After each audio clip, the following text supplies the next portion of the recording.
What the f?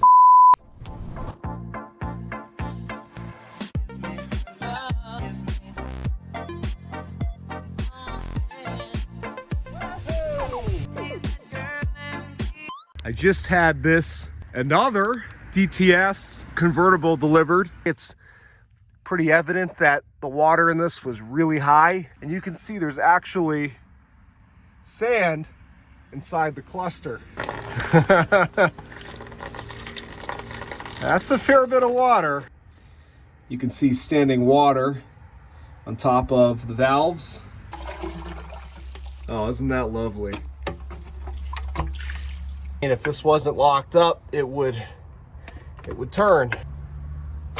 Oh, did it turn?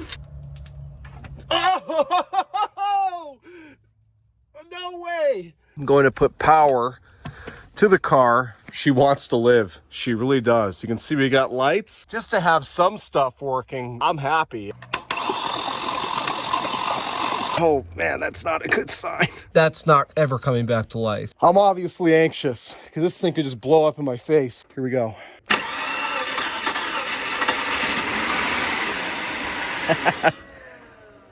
All right, well, she ran. It is not a pleasant smell. This seems like a security system issue. It's allowing the car to start, but it's killing the injectors after a few seconds. Maybe I need to pull this cluster out and clean and check the security light. All right, so here's the cluster, and you can see the board on the back. Now, this is just one side of it. Obviously, I need to unscrew it and flip it over, but not too bad. I mean, you can see there's a little bit of corrosion here and there, but I am going to spray it down with some CRC and lightly brush everything on the board. Although I have to see the other side. You can see how these clusters work. It's pretty cool. This is almost like a heads-up display projector that projects the speed and the blinkers and stuff in that blank area there between the analog gauges. Now this needle wasn't lighting up, or I think it was the tack needle that wasn't lighting up. I don't know what would, these are like the check engine light bulbs and stuff. It must be a LED, so we'll see if maybe just cleaning this thing will get all that to come back. So that's what I'm gonna do right now. All right, so here's the business end of the cluster. And again, you can see, I mean, definitely not as clean as the back, but not horrible. I don't see it. I mean, this is the worst area right here. I don't see anything that can't be cleaned, like any broken pins or solder joints or anything like that. I think I can still salvage this, hopefully, because while it'd be very easy just to get a junkyard cluster, this has got that low odometer reading on it. And then we have, these must be our stepper motors for the gauges. They got a little bit of corrosion on them. Life's a beach, right? Isn't that what they say?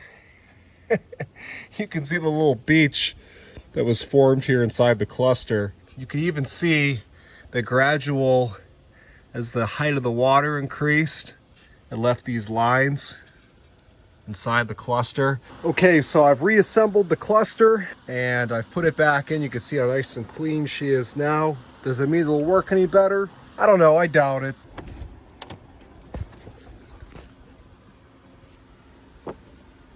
Hello? Why do I have nothing in the cluster now? What did I screw up? Oh boy. Oh, huh. All right, stand by. All right, we already got something going on. Whoa. Oh, come on. I mean, I'm seeing things I didn't see before. Where did I go wrong here? Why is this now worse than it was before? Better in some ways, worse in others. All I did was clean it. It's not the... Oh, all right, well, there goes that. Where is the... I don't ever remember dimming the panel. There was one capacitor on the board. One of the solder joints was broken. That could very well be the reason why now nothing is working. All right, well, now we have a mile per hour. What the heck, man? How did this cluster... Oh, that's great.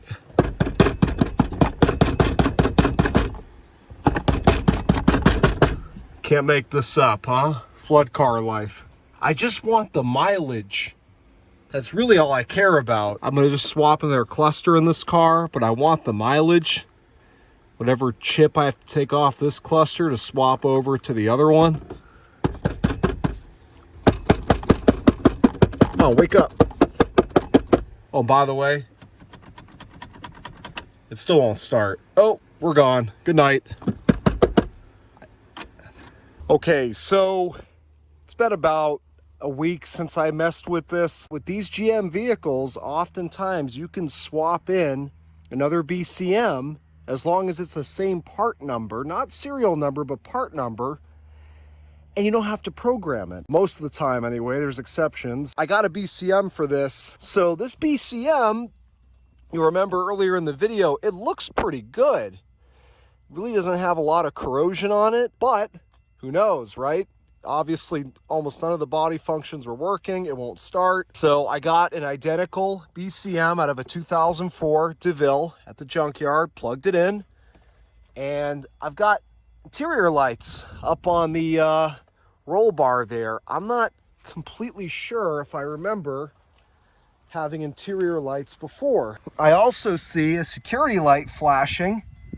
Let's see, you can hear kind of a door chime or something. It's something making a dinging noise here. Let's see what happens if I turn the key. Okay, I got no... I forget where the adjustment is for the lights on the panel. Here it is. So it's maxed out. So I've got no juice in the panel, but how about some other stuff? I've got the key.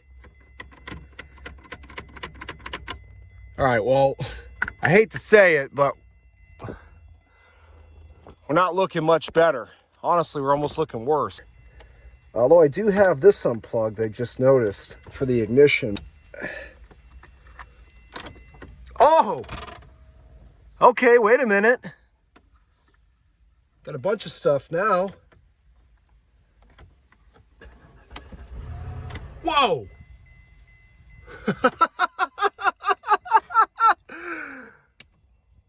Holy crap! It worked! It started with the friggin' key. Okay, yeah, we got theft lock active on the radio because obviously I swapped BCMs. That's still dead. That's awesome though. I can't believe that just worked. Hopefully now it'll stay running. Ah! We're getting somewhere. Doing the same thing it did before where it's shutting off, but I can actually start it with the key now. I kind of had a feeling this was going to happen. You hear it every time, it just kills the injectors. This may actually require some programming, or at least a better look. I've got a buddy of mine, Nick, coming into town Thursday. Today's Monday. He has an Autel, whatever, one of the big, crazy, expensive Autels. Hopefully, maybe I can communicate with this thing and figure out what's going on and why it keeps killing the injectors. We got 3 codes. Crankshaft position sensor, P0315, variation not learned. Pending secondary air injection.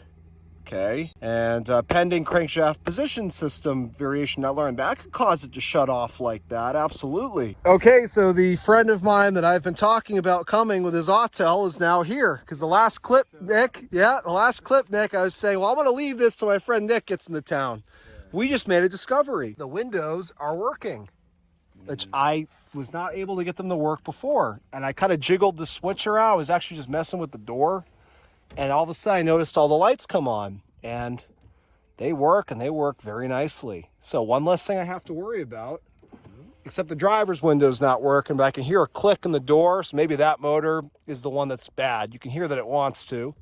Power locks are working. So Nick, we haven't even really talked about it yet. Tell me what you're seeing on the computer. So if you want to look through the list here, some of this is irrelevant right now. Like, who cares about secondary air injection? This, however, probably need to do this, but however, that shouldn't cause the car to just shut off. It would usually have a misfire. Going through the rest of this here, when you look through since it's saved, you have class 2 issues, which is another communication network that is not working. So you want to try clearing the codes and see what comes back? Yeah, I think that's, instead of playing here and looking at all these, okay, it's better just to say, oh my, it does look like a BMW, huh?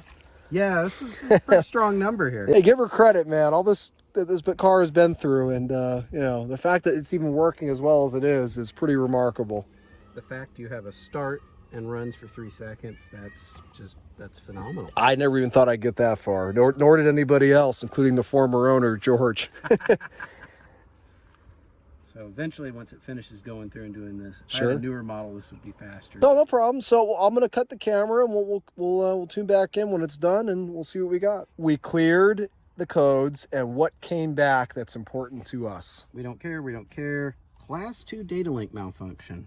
Okay, so we got a little homework to do on that. I don't usually. That's a code. What, a U100? U1000. It's not going to be too much online, I bet, because this is a pretty unique circumstance. We're going to do some homework on that, but at least we've now got, you know, something. Obviously, I couldn't figure that out with my little basic code reader. And you probably should do a crank relearn. Now, can we do that without, because I thought the engine had to be running to do that. Well, typically you do that while you're cranking. The relearn Okay. when you're cranking the car up. Okay. There's a procedure through here that you actually do. Can we try that? Yeah.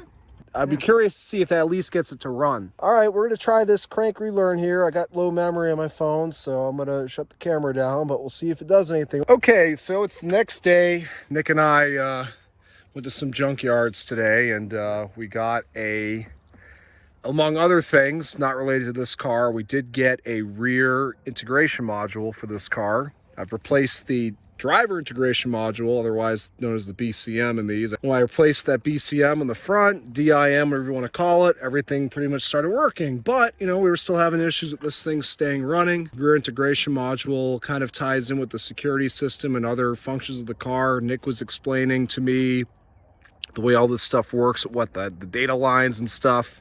We won't bore all of you with all that. We're just going to see what happens now. We turn the key if this thing stays running. Now that's got that new module in the back. Or if we get any other functionality out of this. Screen did not. You still don't have an odometer. Just try cranking it up. See what happens.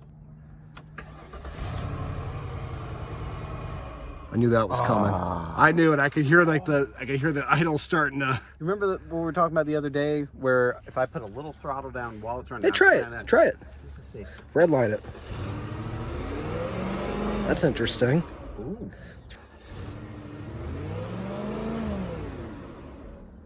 So what do you think, Nick?